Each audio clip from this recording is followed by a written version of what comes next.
నమస్కారం వార్తలకు స్వాగతం ముందుగా ముఖ్యాంశాలు ఎన్నికల ప్రచారంలో పాల్గొన్న సీఎం రేవంత్ రెడ్డి మాజీ సీఎం కేసీఆర్ పై ఫైర్ విద్యాశాఖ మంత్రి బొత్స సత్యనారాయణ మీడియా సమావేశం పలు అంశాలపై వివరణ ఎన్నికల ప్రచారంలో భాగంగా సీఎం రేవంత్ రెడ్డి పాల్గొన్నారు ఈ సందర్భంగా ఆయన ప్రసంగించారు విధ్వంసం చేస్తే మొన్న జరిగిన డిసెంబర్ ఎన్నికల్లో బండకేసి కొట్టి బోర్ల పడేసి బొక్కలు ఇరగొట్టిరు తెలంగాణ ప్రజలు నిన్ను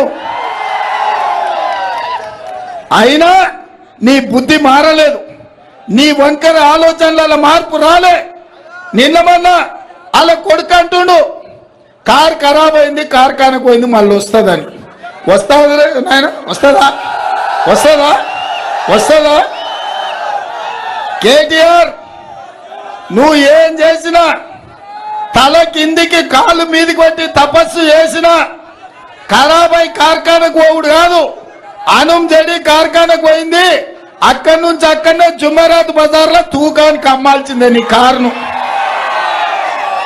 నీకు తెలియదేమో కానీ మీ నాయనకు తెలుసు అందుకే మీ నాయన బస్సు వేసుకొని బయలుదేరింది ఇంకా కారు రాదని చూసిన బస్సులన్నీ వచ్చామన్న మంచి మాటలు చెప్తాడేమో బుద్ధి తెచ్చుకుంటాడేమో ప్రజలకు ఇన్ని రోజులు అన్యాయం చేసినా అని ప్రజల కడుపులో తలకాయ పెట్టి తెలంగాణ రైతుల కాళ్ళు పట్టుకొని క్షమించమని అడిగి 10 ఏళ్ళు నేను దోచుకున్నా దుర్మార్గం చేసిన ఇప్పుడైనా నేను మారుతా నాకు అవకాశం ఇవ్వండి అని అడుగుతారేమో అనుకున్నా ఆ మాటనే మాట్లాడతలేడు ఎంతసేపు ఉన్నా రేవంత్ రెడ్డి దిగాల్సిందే కాంగ్రెస్ పడిపోవాల్సిందే అని నేను అడగదలుచుకున్న కేసీఆర్ను అల్లా తప్పగా వాళ్ళ పిల్లల్లో వీళ్ళ పిల్లల్లో చంపి రాలేదు ఈ కుర్చీలోకి 10 ఏళ్ళు కష్టపడి కొట్లాడి లక్షలాది మంది కాంగ్రెస్ పార్టీ కార్యకర్తలు లక్షలాది మంది మా కాంగ్రెస్ పార్టీ కార్యకర్తలు తమ రక్తాన్ని చెమటగా మార్చి ఆ చెమట దార పోసి భుజాలు కాయలు కాసేలా 3 రంగుల జెండాను మోసి డిసెంబర్ సెమీఫైనల్స్ లో నిన్ను బొందబెట్టి ఈ అధికారాన్ని తెచ్చిరు దిగమంటే దిగనికే ఈడెవడు అల్లా టప్పగాడు లేడు కేసీఆర్ నువ్వు అనుకుంటున్నావేమో ఏదో పిల్లగాడే కదా చూద్దామని చూడోసారి వరంగల్ మిర్చి తెలుసు కదా ఎట్లుంటుందో అప్పుడు కానీ అర్థం కాదు ఓసారి చూస్తే తెలుస్తుంది నీకేందో కథ ఆయన బస్సు యాత్ర మొత్తం చూసిన మామనగర్ పోయిండు నాగర్ కర్నూలు పోయిండు మిర్యాలగూడ పోయిండు భువనగిరి పోయిండు ఇంకా సూర్యాపేట పోయిండు ఆయన వ్యవహారం చూస్తే వెనకటికి ఎవడో తిక్కలోడు తిరునాళ్ళకు పోతానంట వానికి ఎక్కనిక్క దిగనిక్కనే సరిపోయిందంట చూసింది ఏంది లేదంట చంద్రశేఖరరావు కూడా ఇవాళ ఎవరిని మభ్య పెట్టడానికి బస్సు వేసుకొని బయలుదేరినవయా 10 ఏళ్ళు నువ్వే కదా ఉన్నది నీ దుర్మార్గానికే కదా తెలంగాణ బలైపోయింది నీ అన్యాయంతోనే కదా 2 లక్షల ఖాళీలు ప్రభుత్వంలో పడావు పడ్డాయి నేను వచ్చిన వెంబడే 3 నెలల్లో 30,000 ఉద్యోగాలు ఇచ్చిన ఎవడన్నా తలమాచినోడు యాడిచ్చినాం అంటాడేమో అని ఎల్బీ స్టేడియంకు 30,000 మంది నిరుద్యోగులనే కాదు వాళ్ళ తల్లిదండ్రులను పిలిచి వాళ్ళ కళ్ళల్లో ఆనందం చూసి వాళ్ళకు నియామక పత్రాలు నేనే స్వయంగా చేతికిచ్చిన నేను వచ్చిన 48 గంటల్లోనే మా ఆడబిడ్డల కళ్ళల్లో ఆనందం చూడాలని ఆర్టీసీ బస్సులో ఉచిత ప్రయాణం కల్పిస్తే ఇవాళకి దాదాపుగా 40 కోట్ల మంది ఆడబిడ్డలు ఆర్టీసీ బస్సులో ఉచితంగా ప్రయాణాన్ని పొందిండ్రు అదేవిధంగా 40 లక్షల కుటుంబాలకు 500 రూపాయలకే ఇవాళ సిలిండర్ వాళ్ళ ఇంటికి చేరుస్తున్నాం దాదాపుగా 50 లక్షల కుటుంబాలకు పేదవాళ్లకు తెల్ల రేషన్ కార్డు ఉన్నోళ్లకు 200 యూనిట్లు ఇవాళ ఉచితంగా కరెంట్ ఇస్తున్నాం 4.5 లక్షల ఇందిరమ్మ ఇండ్లు 22,500 కోట్లతోటి ప్రతి నియోజకవర్గానికి 3,500 మంది పేదలకు 5 లక్షల రూపాయల చొప్పున ఉచితంగా ఇవ్వాలి అని ఇవాళ మా ప్రభుత్వం మంజూరు చేసింది రాజీవ్ ఆరోగ్యశ్రీతోని 10 లక్షల రూపాయలు ఉచిత వైద్యానికి అందిస్తున్నాం అత్యంత ముఖ్యమైన బీసీ జనాభా రాష్ట్రంలో ఫార్మర్ గవర్నర్ తమిళసై మీడియా సమావేశం నిర్వహించారు. ఈ సందర్భంగా పలు అంశాలపై ఆమె మాట్లాడారు. Which has been implemented by our Honorable Prime Minister Modi ji should continue. So the people of Telangana, my brothers and sisters, definitely will support BJP. And I have a special bonding with the people of Telangana. Nobody can disconnect that bonding. Whether I was in Raj Bhavan or I am now in the party office, I have a very strong bonding with the people of Telangana. So only after completing my elections in Tamil Nadu, I came to Telangana and I am moving with the people of Telangana, and I am really very much emotionally attached to them.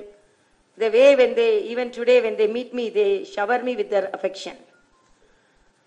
First of all, I want to convey that one, the election on the positive narratives, and another thing on the false narratives built by the opponents. First of all, I wish the people of Telangana should be benefited more by the central schemes. And our Honorable Prime Minister approximately have visited 22 times Telangana. And except 1 or 2 times politically, most of the times he visited Telangana to implement central schemes. So he has already told Telangana is the gateway for development of South India. So his concentration on the infrastructure on the state of Telangana is something remarkable. And first of all, I want to say the fight is between BJP, Congress, and in some places with BRS. BRS is a failed force. When they were TRS, they were little strong. When they became BRS, they became very big, because they cannot, when they were not implementing the good schemes and they were not supporting the people in Telangana, how they will support the people of other states? People gave a clear mandate, and now the BRS leader is going around, but before he was invisible. He was an invisible chief minister. And whenever Prime Minister came, he did not come and meet him, receive him, and he was unable to interact with the Prime Minister. And even Governor office he did not respect.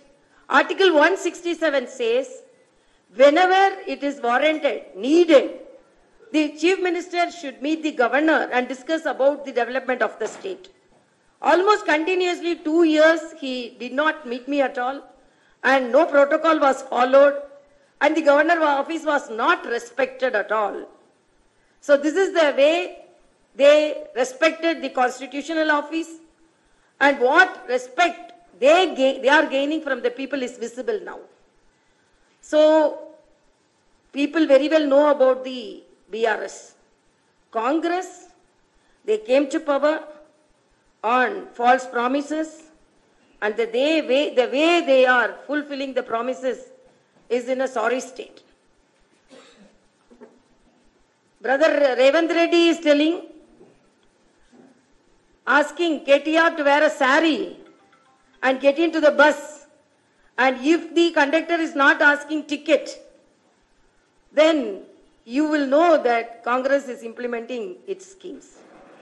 KTR is telling, you wear a sari and get into the bus, and you are not giving 2,500 which was promised for my sisters. So you wear a sari, I feel sorry for them, because they think this is the women empowerment. But our Honorable Prime Minister's implementation of the Mudra loans, 64% of the Mudra loan beneficiaries were women. Startup, 84%.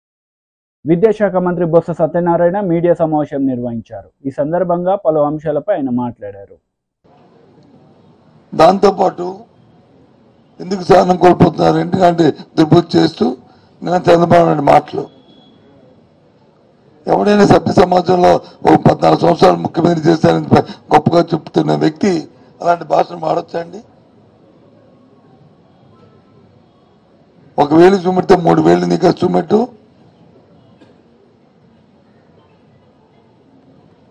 ఎవరికైనా తల్లే కదండి.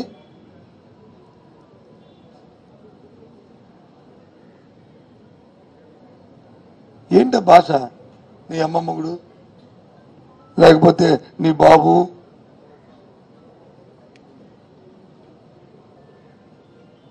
ఈ పదాలన్నీ రాజకీయంలో సభ్యసభ్యాన్ని ఆశిస్తారండి. I'm sorry, నేను నా నోటితో పలికాను, ఏమన్నా దయచేసి అపార్థం చేసుకోవద్దు.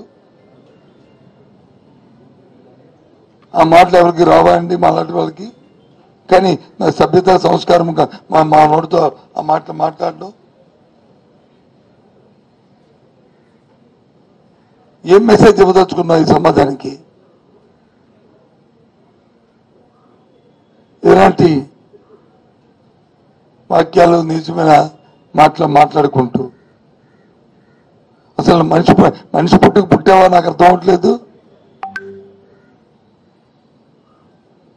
ఈ సమాజాన్ని ఏ రకమైన పరివర్తన చేయడానికి ప్రయత్నం చేస్తున్నాం రాజకీయంగా. మనుషులు మాట్లాడినా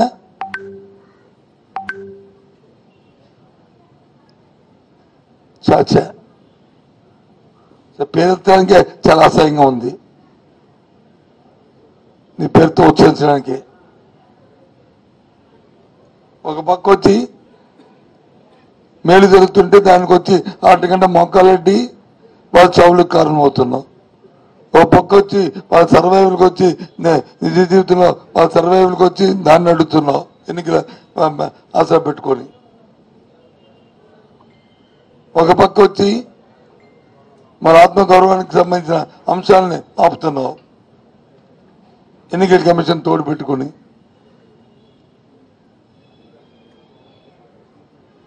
కూటమి వచ్చి వాళ్ళు వచ్చి పిటిషన్ పెడితే వాళ్ళు ఫిర్యాదు చేస్తే ఎన్నికల తానా అంటే తందానా అంటూ ఎన్నికల కమిషన్ వచ్చి తానా తందానా అంటుంది.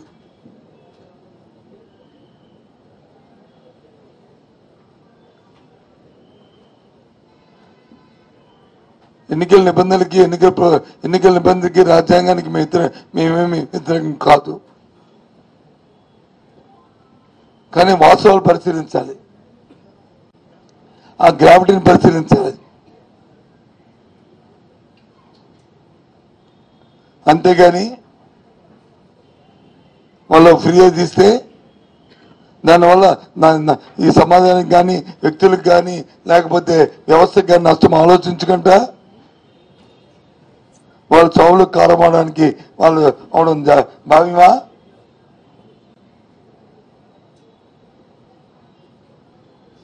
ఆ భాష మాట్లాడినప్పుడు ఏ విధమైన చర్య తీసుకున్నావు ఎన్నికల కమిషన్? ఈ చావుకు కారణం వాళ్ళకి ఏం చర్య తీసుకుంది ఎన్నికల కమిషన్?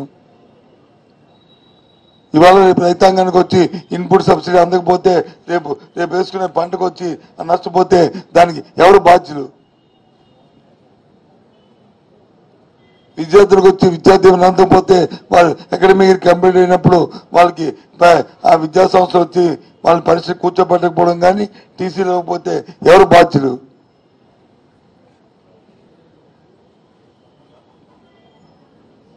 గౌరవమైన కుటుంబం వాళ్ళని గౌరవంగా మహిళ బతకాలని మరి మనుగడ సాగించాలని ఇస్తున్న చేయూత కార్యక్రమాన్ని మరి మోకాలు ఇస్తే ఆ గౌరవానికి తగ్గితే అది ఎవరు బాధ్యులు? మీ కూటమి బాధ్యులు కదా? దాని వత్తాసు పలుకుతున్న ఎలక్షన్ కమిషన్ బాధ్యులు కాదా? ఏంటిది? దేశంలో ఎక్కడ లేని విధంగా ఇక్కడ ఈ అడ్డుపెట్టాం. అదే గత ఎన్నికల్లో అయితే తెలుగుదేశం పార్టీ చేస్తే మాత్రం, ఆ కూటమి చేస్తే మాత్రం వీళ్ళు ఓకే అంటారు. చాచా. అందుకే నన్ను ముఖ్యమంత్రిగా చెప్తున్నారు, అసలు ఎందుకు సహజంగా జరుగుతాయా జరగవా ఇది జరిపిస్తారా అన్న అనుమానం వ్యక్తం చేశారు. పూర్తిగా దీన్ని ఖండిస్తున్నాం. ఎన్డీఏ కూటమి నేతలు మీడియా సమావేశం నిర్వహించారు. ఈ సందర్భంగా పలు అంశాలపై వారు మాట్లాడారు.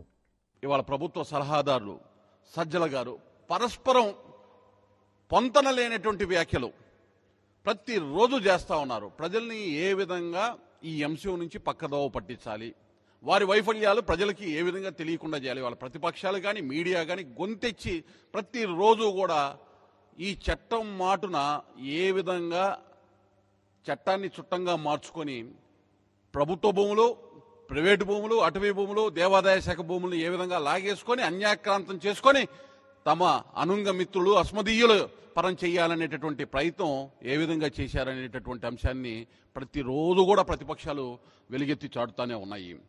దీన్ని ఒకరేమో మంచి చట్టం అంటారు, మరొకరేమో చట్టం అమల్లోనే లేదంటారు వీళ్ళు, వేరొకరు అమలు చేసేది కేంద్ర ప్రభుత్వం అంటారు. ముఖ్యమంత్రి కానీ, మంత్రులు కానీ, సజ్జలు కానీ ఒక్కొక్కళ్ళు ఒక్కొక్క రకంగా మాట్లాడుతుంటారు. మీరు గమనించండి, ఒక్కొక్కళ్ళు ఒక్కొక్క ఆ అంశంలో ఒక్కొక్క పాత్రను తీసుకొని ప్రతిరోజు వచ్చి వాళ్ళు మాట్లాడే విధానాన్ని కూడా మీరు గమనించండి. ఆ పాత్రదారులు వాళ్ళు ఏదైతే స్క్రిప్ట్ ఉందో ఆ స్క్రిప్ట్ ప్రకారం మాట్లాడుతూ ఉంటారు. ఇవాళ ఒక్కసారి భూములు అనేటటువంటిది రాష్ట్ర పరిధిలో ఉండేటటువంటి రెవెన్యూ శాఖకి సంబంధించినటువంటి అంశమా, లేకపోతే రెవెన్యూ శాఖని కేంద్ర ప్రభుత్వం దాన్ని తీసుకునేటటువంటి నిర్ణయాలను అమలు చేస్తుందా? ఈ యొక్క అంశం మీద కూడా అవగాహన లేని దగ్గర పలానా జగన్మోహన్ రెడ్డి గారి భూమి ఆయనది కాదు, మాది, మేము ఇంతకుముందు అక్కడ ఉండేవాళ్ళము అని నేను ఇంకా డిస్ప్యూట్ రైజ్ చేస్తే that land will immediately go in to the dispute register. Jaganmohan Reddy గారు నేలకు పీక్కున్నా కూడా ఏమీ చేయలేరు. నిజంగా ఈ చట్టం కనుక అమల్లోకి వస్తే ఇంత ఘోరంగా ఉంటుంది. Jaganmohan Reddy it will boomerang upon you only, మీకే వస్తుంది బ్యాక్. సో ఎవడొచ్చి అంటే మీ వైకాపా వాళ్ళందరూ అక్కడక్కడ చాలామంది ఉన్నారు కాబట్టి, ఇట్లాంటి డిఫరెంట్ ఆఫ్ గ్యాంగులు ఉన్నారు కాబట్టి ఈ గ్యాంగులు అంతా వెళ్ళి ప్రతిరోజు ఒక్కొక్క భూమి మీద మీరు ఈ డిస్ప్యూట్ రిజిస్టర్లోకి చేర్చడానికి మీరు ఎవరినైతే పెట్టుకోదలుచుకున్నారో వాళ్ళనే ల్యాండ్ టైటిలింగ్ ఆఫీసర్గా పెట్టుకుంటున్నారు. సరే, ఇది కాకపోతే ఇందాక దాన్ని శివశంకర్ చెప్పినట్టు 2 ఏళ్ళు ఒకడు యూఎస్ఏలో ఉంటాడో, ఇంకో చోట ఉంటాడో, బీహార్లో ఉంటాడో, ఎక్కడెక్కడ ఉద్యోగార్థం రకరకాల చోట్ల పోతుంటారు. పాపం వాళ్ళ ల్యాండ్ ఈ డిస్ప్యూట్ రిజిస్టర్లో చేర్చేస్తారండి. ఏముంది, ఒకడు పోయి వచ్చిన కాగితం ఇస్తాడు, ఆ కాగితం ఇవ్వగానే సింపుల్గా డిస్ప్యూట్ రిజిస్టర్లోకి వెళ్ళిపోతుంది. ఆ తర్వాత 2 ఏళ్ళు ఇంకంటే ఇంకా మనుషులకి పని పాట ఏముండకూడదు. ప్రతిరోజు నా ల్యాండ్ ఉందా లేదా చూసుకుంటూ ఉండాలన్నమాట. ఏమై జగన్మోహన్ రెడ్డి బుర్ర ఏమన్నా పెట్టావు? అసలు నువ్వు 3 సార్లు తెప్పించుకున్నావు బ్యాక్. ఆ 3 సార్లు తెప్పించుకుని చూడాలి కదా. అంటే ఇక మాకు పని పాట ఏముండకూడదు, ప్రతిరోజు మా ల్యాండ్ ఉందా లేదా అని చూసుకుంటూ ఉండాలన్నమాట. సో అట్లా 2 సంవత్సరాలు కానీ అయిపోతే కంక్లూజివ్ ఎవిడెన్స్ అంట. అంటే 2 సంవత్సరాలు మాట్లాడినట్టు ఈ చట్టం ఒక నల్ల చట్టం, ప్రజా వ్యతిరేక చట్టం, ప్రజాకంటక చట్టం. ఈ చట్టం ప్రజల ఆస్తి, రాజ్యాంగ హక్కు ఆర్టికల్ 300A దోచుకునే చట్టం. ఈ చట్టంలో అనేక లోపాలన్నీ కూడా మిత్రులు దినకర్ గారు, విజయ్ కుమార్ గారు మాట్లాడారు. ఇందులో ఒరిజినల్గా ఇచ్చిన చట్టానికి మార్చి సిగ్గుమాలిన మధ్యలో ల్యాండ్ డిస్ప్యూట్ రెజల్యూషన్ ఆఫీసర్ తీసేశారు. వీళ్ళు టైటిలింగ్ ఆఫీసర్ నుంచి డైరెక్ట్ అప్పీలేట్ అథారిటీకి వెళ్ళిపోయారు. సో ఇక్కడ నీతి ఆయోగ్ అప్పీలేట్ అథారిటీకి అప్పీల్ పవర్ ఇచ్చింది, హైకోర్టుకి అప్పీల్ పవర్ ఇచ్చింది. అంటే నీతి ఆయోగ్ ఉద్దేశం ఏమిటి అని అంటే ఎక్కడా కూడా అన్యాయం జరగకూడదని. ఈయన అప్పీలేట్ అథారిటీలో అప్పీల్ ఉంచి హైకోర్టు అప్పీలేట్ అథారిటీకి తీసి పాడేశాడు, రివిజన్ ఓన్లీ ఇచ్చాడు. ఎంత దుర్మార్గం అంటే దీని ఉద్దేశం మనకు అర్థమవుతుంది. రెండవది, సిపిసి కూడా వర్తించదని చెప్తున్నాడు ఈయన. గమనించాలి, ఈ మధ్యకాలంలో సిపిసిని కానీ, ఎవిడెన్స్ యాక్ట్ని కానీ, సిఆర్పిసిని కానీ, ఐపీసీని కానీ కేంద్ర ప్రభుత్వం సవరించినప్పుడు సిపిసిలో ఏ రకమైన సవరణలు చేయకుండా యథాతథంగా పెట్టడం గుర్తులేదా మీకు? అంటే ఎంత పకడ్బందీగా సిపిసిని రూపాంతరం చేశారు. అటువంటి సిపిసిని మీరు తీసేయాలి. అలాగే ప్రభుత్వ ఉద్యోగి తప్పు చేస్తే శిక్ష వేయమంటే ఈ పెద్ద మనిషి భయభ్రాంతులు చేయడానికి కోసం ఎవరైనా రైతులు కానీ, ఆస్తి హక్కుదారులు కానీ తప్పుడు పత్రాలు చేస్తే వాళ్ళని బెదిరించడానికి కోసం శిక్ష కింద మార్చారు. టీడీపీ పోలిట్ బ్యూరో సభ్యులు వర్ల రామయ్య మీడియా సమావేశం నిర్వహించారు. ఈ సందర్భంగా సీఎం జగన్ రెడ్డిపై మండిపడ్డారు. వైజాగ్లో ఎన్డీఏ కూటమి అభ్యర్థి మా భరత్ గారు కదా, మా భర్త గారికి ఆయన మద్దతు తెలియజేస్తారు. నేను పోటీలో లేను, మా నవతరం పార్టీ వాళ్ళందరూ కూడా ఎన్డీఏ కూటమికి అభ్యర్థి భర్త గారికి మేము మద్దతు తెలియజేస్తామని ఆయన చెప్పడం జరిగింది. అలాగే బాపట్ల పార్లమెంట్ నుంచి ఎస్సీ కాన్స్టిట్యుయెన్సీ అది, ఆ పార్లమెంట్ నుంచి నల్లమాల తిరుపతిరావు గారు పోటీ చేస్తున్నారు. వారికి గాజు గ్లాసు గుర్తొచ్చింది. వారు కూడా బేషరతుగా ఎన్డీఏ కూటమి అభ్యర్థికి మద్దతు తెలియజేస్తున్నారు. అట్లాగే రాప్తాడు అసెంబ్లీ కాన్స్టిట్యుయెన్సీ నుంచి కూడా శ్రీ బోయిన నరేష్ గారు పోటీ చేస్తున్నారు. ఆయన గాజు గ్లాస్ గుర్తు. ధర్మవరం అసెంబ్లీ కాన్స్టిట్యుయెన్సీ నుంచి షేక్ అయాజ్ గారు పోటీ చేస్తున్నారు. ఆయనకు కూడా గాజు గ్లాస్ గుర్తుంది. అలాగే మండపేట, ఈస్ట్ గోదావరి మండపేట కాన్స్టిట్యుయెన్సీ నుంచి నందికోళ్ళ రాజు గారు పోటీ చేస్తున్నారు. ఈ రాజుగారికి కూడా బకెట్ గుర్తొచ్చింది. ఆయన బేషరతుగా తెలుగుదేశం పార్టీకి మద్దతు తెలియజేస్తున్నారు. గాజువాక అసెంబ్లీ కాన్స్టిట్యుయెన్సీ నుంచి కూడా ఎస్ సారా జ్యోతి, ఈ అమ్మాయి పోటీ చేస్తున్నారు. వీరు కూడా బకెట్ గుర్తొచ్చింది. బేషరతుగా ఎన్డీఏ కూటమికి మద్దతు తెలియజేస్తున్నారు. ఈ రకంగా ఒక రాజకీయ పార్టీ, పూర్తి పార్టీ తెలుగుదేశం పార్టీకి ఎన్డీఏ కూటమికి మద్దతు తెలియజేయడానికి ముందుకొచ్చినందుకు కూడా నేను ఆ పార్టీ అధ్యక్షులు రావు సుబ్రహ్మణ్యం గారికి ఈ రోజున పోటీ నుంచి విరమించుకొని ఎన్డీఏ కూటమికి మద్దతు తెలియజేయడం కోసం వచ్చిన ఈ అభ్యర్థులందరికీ కూడా అభినందనలు, కృతజ్ఞతలు తెలియజేస్తూ వారి గొప్పతనం ఈ రాక్షస పరిపాలనకు స్వస్తి పలకటం కోసం, జగన్మోహన్ రెడ్డి అరాచక పరిపాలన రాష్ట్రం నుంచి తరిమి కొట్టడం కోసం బేషరతుగా, జనరల్గా మాకు అది కావాలా ఇది కావాలని కోరికలు ఉంటాయి. మాకు ఏ కోరిక లేదండి. జగన్మోహన్ రెడ్డి ఓటమి మా లక్ష్యం. తర్వాత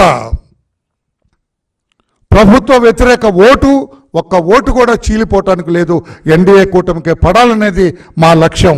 అందుకోసమే బేషరతుగా ఈ రోజున చంద్రబాబు నాయుడు గారికి ఎన్డీఏ కూటమికి మద్దతు ఇస్తామని ముందుకొచ్చినందుకు వారికి అభినందనలు, కృతజ్ఞతలు తెలియజేస్తూ చంద్రబాబు నాయుడు గారి తరఫున వారి మాట ప్రకారం వీరందరూ కూడా పార్టీ జాతీయ ప్రధాన కార్యదర్శిగా, పార్టీ పొలిట్ బ్యూరో సభ్యుడిగా ఈ రాజకీయ పార్టీకి స్వాగతం పలుకుతూ మనందరం కలిసి ఈ జగన్మోహన్ రెడ్డి గారి రాక్షస పరిపాలనకు స్వస్తి పలుకుదాం, ప్రజాస్వామ్య పరిపాలనకు నాంది పలుకుదాం. రేపు 13వ తారీఖున అందరూ కూడా ఎన్డీఏ కూటమి అభ్యర్థుల్ని గెలిపించాలి. అందులో ఈ నవతరం పార్టీ ప్రధాన పాత్ర పోషించాలని చెప్పి కూడా కోరుతూ ఆ పార్టీ అధ్యక్షులు శ్రీ రావు సుబ్రహ్మణ్యం గారిని మాట్లాడవలసిందిగా కోరుతున్నా. మైక్ తీసుకో, మైక్ దగ్గరకు పెట్టుకో. ఆ స్విచ్ ఇప్పుడు మాట్లాడాలి. మైక్ దగ్గర మీరు కూర్చోండి. తెలుగుదేశం పార్టీ జాతీయ అధ్యక్షులు నారా చంద్రబాబు నాయుడు గారికి వార్తలు ముగించే ముందు ముఖ్యాంశాలు మరోసారి. ఎన్నికల ప్రచారంలో పాల్గొన్న సీఎం రేవంత్ రెడ్డి, మాజీ సీఎం కేసీఆర్ పై ఫైర్.